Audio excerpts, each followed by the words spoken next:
Hello everyone and welcome back to SRP story, जहां मैं आपके साथ हुए क्रीपी इंसिडेंट सुनाता हूं। अगर आपको भी अपनी स्टोरीज मुझे सबमिट करनी है, मैंने डिस्क्रिप्शन में एक मेल आईडी दी है जहां आप अपनी स्टोरी सबमिट कर सकते हैं। And please follow this format for submitting your story. Hindi और English, please remember that thing guys, क्योंकि बहुत सारे लोग मुझे इंग्लिश में स्टोरीज भेज रहे हैं and I am not that good at English actually. So yeah without any further ado let's start with today's video. आज की जो हमारी पहली स्टोरी है वो पोजेशन के बारे में, लेकिन किस टाइप पोजेशन ये मैं तुम्हें समझाता हूँ। पहले, क्या तुम लोगों ने पहले कभी वूडू के बारे में सुना है? वूडू में क्या होता है बेसिकली कि किसी और आदमी के उनसे बिलोंग कोई चीज अपने पास मैनिपुलेट करता है, उसे किसी चीज से लिंक करता है, और फिर जब ये इस वूडू पे मैनिपुलेशन करता है तो उस आदमी को भी दर्द होता है। वूडू तुम लोगों ने बहुत सारी मूवीज में देखा होगा कि कैसे डॉल जैसा बनाते हैं लोग, डॉल जैसा बनाते हैं या फिर किसी स्टिक को पोक करते हैं किसी आदमी पर। लेकिन वूडू के बहुत सारे मेथड्स हैं। अलग अलग कल्चर में वूडू अलग अलग तरीके से करा जाता है, पर आज की स्टोरी रिवॉल्व होती है एक चर्च से जुड़े हुए एडिक्ट की। ये कहानी बताना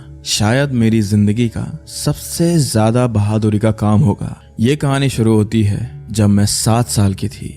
मेरे पापा का ट्रांसफर केरला हो गया था और हम एक बहुत बड़ी हवेली में आके रहने लगे। शुरुआत में मैं काफी उदास थी क्योंकि मैं बार बार जगह बदल बदल के और दोस्त खो के थक चुकी थी। लेकिन जब मैं केरला पहुंची और मैंने अपना घर देखा तो मेरा मुंह खुला का खुला रह गया था। ये घर मानो जैसे कि एक सुंदर सा शाही बंगला हो। सब कुछ सही जा रहा था, लेकिन फिर मेरे पापा ने मेरी मम्मी पर शारीरिक और मानसिक रूप से अत्याचार करना शुरू कर दिया। ये सब मेरे लिए बहुत चौंकने वाली बात थी। मुझे ये सब हजम नहीं हो रहा था क्योंकि मेरे पापा हमेशा मेरी मम्मी से बहुत प्यार से रहते थे और कभी मम्मी पे आवाज तक नहीं उठाते थे। पर अब वो सिर्फ मम्मी को ही नहीं बल्कि मुझे भी काफी परेशान और गाली दिया करते थे।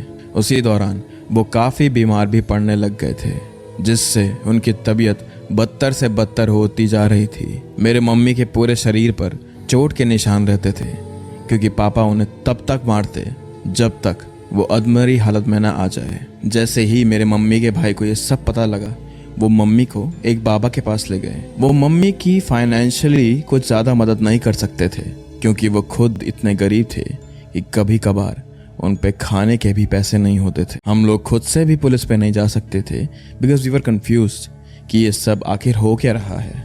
तो जब हम पहली बार उस बाबा पे गए तो उसने हमें बस इधर उधर की बेफजूल की बातें बताई और हमसे काफ़ी ज़्यादा पैसे मांगे। पर हालातों से मजबूर मेरी मम्मी ने उन्हें पैसे दे दिए। मेरा इन सब में बिल्कुल भी विश्वास नहीं था और मैंने किसी तरह अपने मामा और मम्मी को यह सब कुछ करने से रोक लिया था। पर इसके बावजूद काफ़ी हफ्ते निकल चुके थे और हमारी हालतों में कोई सुधार नहीं था। मैंने स्कूल भी जाना बंद कर दिया था और मेंटली मैं काफ़ी डिस्टर्ब हो चुकी थी मेरी मम्मी की तरह।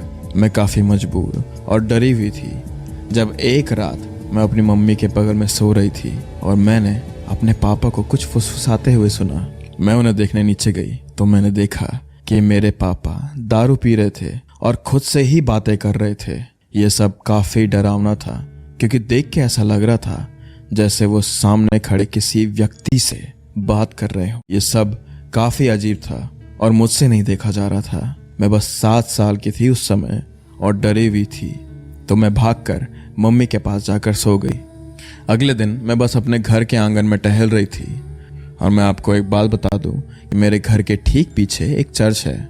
उस दिन मैंने उस चर्च के फादर को देखा। उन्होंने मुझे अपने पास बुलाया और ये सब कुछ काफी अजीब था क्योंकि मैंने उस दिन से पहले कभी भी इन फादर को वहां नहीं देखा था। मैं किसी तरह से उनके पास गई और उन्होंने मुझसे काफी नॉर्मल वे में बात करी, जैसे एक बड़ा आदमी एक छोटे बच्चे से करता है।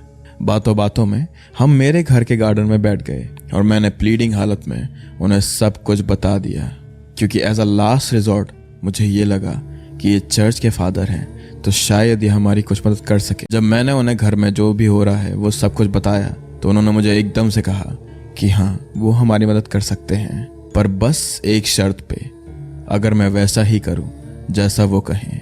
और एक मासूम और बुद्धू बच्चे की तरह मैंने उनकी सारी बातें मान ली।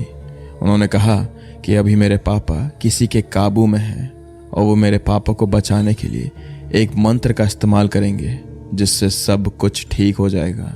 लेकिन ये सब होने के लिए मुझे चर्च के फादर को कुछ चीज़ें लाके देनी होंगी। और फादर ने मुझसे ये भी कहा कि ये सारी बातें मैं अपनी मम्मी को ना बताऊं। मैं ये सब कुछ सुन के काफ़ी खुश हो गई थी। एक बड़ी सी मुस्कान के साथ मैं घर वापस आ गई और मुझे ऐसा लगा कि अब सब कुछ ठीक हो जाएगा। पर मुझे इस बात की ज़रा सी भी खबर नहीं थी कि आने वाली सुबह मेरी पूरी ज़िंदगी तबाह कर देगी हमेशा के लिए। तो जैसा कि फादर ने कहा, मैं अगले दिन स्कूल को छोड़ के चर्च चले गई। लेकिन जैसे ही मैं चर्च के अंदर गई, फादर ने मुझे चर्च के बाहर से पुकारा और वो खुद अंदर नहीं आए। चर्च के बाहर एक छोटा सा कमरा बना हुआ था। कमरा चर्च से तो जुड़ा हुआ था पर काफ़ी डरावना था। हम उस कमरे में गए और जैसा फादर ने मुझे कहा था मैं वैसा वैसा सारा सामान लेके आई थी। उन्होंने मुझसे पापा की एक शर्ट और एक जूता लाने को कहा था तो मैं वो ले आई। फादर ने उसको तुरंत बांधकर मंत्र पढ़ना शुरू करा। उसके बाद वो काफ़ी डरावनी और अजीब सी चीज़ें कर रहे थे, जैसे शर्ट को लाल रंग के पानी में डालना, जो कि मुझे पता ही नहीं था वो खून है। उन्होंने फिर एक गोले का शेप बनाया जिसके अंदर उन्होंने 2 इंसान के शेप बनाए और मेरे पापा की शर्ट जिसे खून में डुबाया गया था, उन्होंने ये गोले उसमें रख दिए और फिर वो कुछ कहने लगे। जैसे जैसे वो ये मंत्र पढ़ते गए मेरी आंखें भारी होती गई और इसके बाद बस मुझे इतना याद है कि मैं अपने बिस्तर में उठी और मुझे बहुत चिल्लाने की आवाज़ आई नीचे सीढ़ियों से। मैं नीचे भागी तो मैंने देखा कि वहाँ पर पुलिस है। मैं घबरा गई और रोने लग गई। मैंने पूछा सबसे कि क्या हुआ। तभी मेरी मम्मी ने मुझे बहुत ज़ोर से गले लगाया और कहा कि मैं एक पूरा दिन सो रही थी। उन्होंने ये भी कहा कि मेरे पापा पिछले 24 घंटे से गायब हैं। मैं बहुत डर गई थी, मुझे कुछ समझ नहीं आ रहा था। पुलिस ने मुझे बताया कि मैं उन्हें एक फुटपाथ के साइड पे बेहोश मिली और मुझे ऐसा अकेला देखकर वो मुझे उठाकर घर ले आए। उन्होंने मुझसे पूछताछ की और मैंने पुलिस को सब कुछ बता दिया, चर्च और चर्च के फादर के बारे में। मेरी आवाज़ उन्हें सब कुछ बताते हुए टूट रही थी। मेरी पूरी बात सुनने के बाद पुलिस ने मुझे ऊपर वाले कमरे में भेज दिया और अब वो मेरी मम्मी से पूछताछ करने लगे। लेकिन मैं फिर भी सब कुछ सुन रही थी और जो मैंने सुना वो मुझे मेरी ज़िंदगी भर डराएगा और सदमे में ले आएगा। उन्होंने कहा कि चर्च के फादर ने तो 10 साल पहले ही आत्महत्या कर ली थी। उन्होंने मेरी मम्मी को बताया कि ये फादर बहुत ज़्यादा काला जादू किया करते थे। उन्होंने अमर बनने के लिए खुद की जान ले ली थी। उनका ये मानना था कि अगर वो अपनी जान ले लें तो वो किसी भी इंसान के शरीर में घुस सकते हैं और ऐसे वो अमर रह सकते हैं। चर्च में काला जादू करना एक पाप है और जो वो कमरा था चर्च से जुड़ा हुआ वो उन्होंने अपने काला जादू के लिए ही बनाया था। मैंने जब ये सब कुछ सुना तो मेरा दिमाग एकदम एम्प्टी हो गया। लेकिन मेरी माँ का रो रो कर हालत खराब था। अगली सुबह मेरी माँ भी हार्ट अटैक से गुजर गई।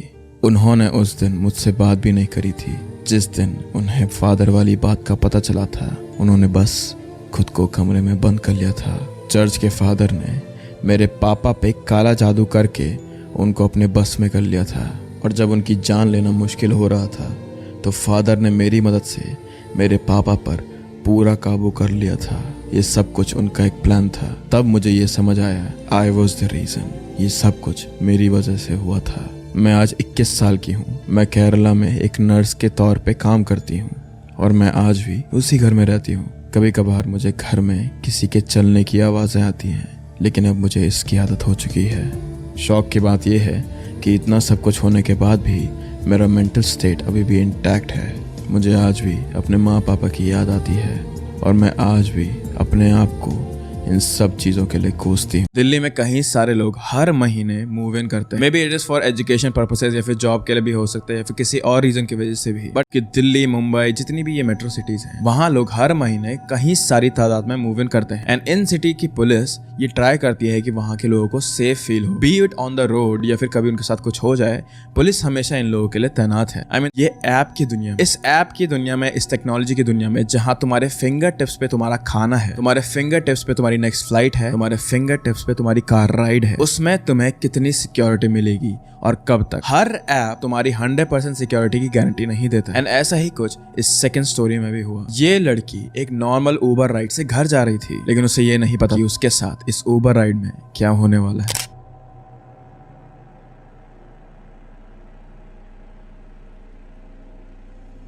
हाय, मेरा नाम रुचि सिंह है और मैं दिल्ली में रहती हूँ। I work here as an software engineer. सच बात बोलूँ तो मेरी डेली की लाइफ कहीं सालों से सेम है। Monday to Friday job, Saturday Sunday छुट्टी, पर छुट्टी में भी मैं बस सोती ही रहती हूँ। हर दिन मैं सुबह 8 बजे उठती हूँ, तैयार होती हूँ, 9 बजे तक ऑफिस के लिए निकल जाती हूँ और शाम को 8 बजे घर वापस आ जाती हूँ। वैसे तो पिछले कुछ सालों से मेरा काम काफी ज्यादा बढ़ गया है, लेकिन it's good to know that हमारे बॉस हमारा बहुत ध्यान रखते हैं। हमारे कंपनीज में हमें काफ़ी सारी सर्विसेज प्रोवाइडेड हैं एंड उनमें से एक है फ्री ऊबर और ओला राइड होम। तो एक दिन ऐसे ही ऑफिस के बाद मैं दिल्ली की सड़कों पे खड़ी थी वेटिंग फॉर माई ऊबर, ये ही सोच के कि आज की राइड भी उतनी ही अनइवेंटफुल होगी जितनी मेरी लाइफ है।